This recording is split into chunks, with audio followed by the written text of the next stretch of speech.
L-elezzjoni interna fil-Partit Nazzjonalista li se ssir fil-25 ta' Frar biex Lorenz Gonzi jiġi konfermat kap għajmet diversi mistoqsijiet dwar jekk l-istatut u xed ikun osservat jew le.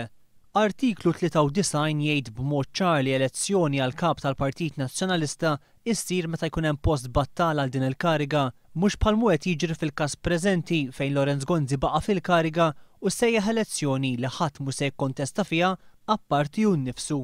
Fil-jiem li għaddew iċ-ċermen tal-Kummissjoni Elettorali tal-Partit Nazzjonalista Michael Refalo qal il-One News li huwa l-kompitu ta' Pawlu Borċ Olivier li jinterpreta l-istatut. Il-kelma riżenja m'hemmx miktub fl-istatut. Ma tkun Il-kelma hija vakanza. Vakanza, mhux vakata l-kariga llum. Sal dak li għandu x'jaqsam interpretazzjoni tal-istatut u affarijiet oħra. Jiena nirriferi għas-segretarju tal-partit. One News taqsa dwar dan is-Segretarju Ġenerali Nazzjonalista li min-naħa tiegħu wieġeb il f'din l-elezzjoni kulħadd għandu dritt jikkontesta.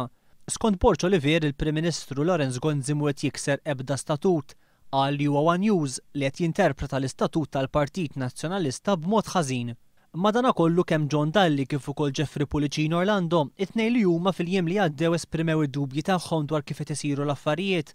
John Dalli ddikjara li ġala darba l-post ta' kap mhux vakanti din mi elezzjoni xejn, filwaqt li Jeffrey Pulicino Orlando qal li skont l-istatut Lorenz Gonzi messu riżenja minn kap tal-partit qabel fetaħ l-elezzjoni interna li se tikkonfermah fil-kariga.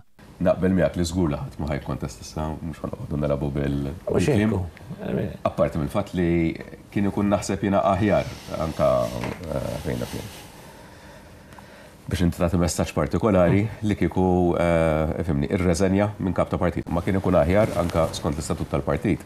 Strictly speaking kien ikun aħjar kieku anke fuq għamet polemika x'kemm għalhekk fil-istatut hemm il-kelma jrid ikun vakanti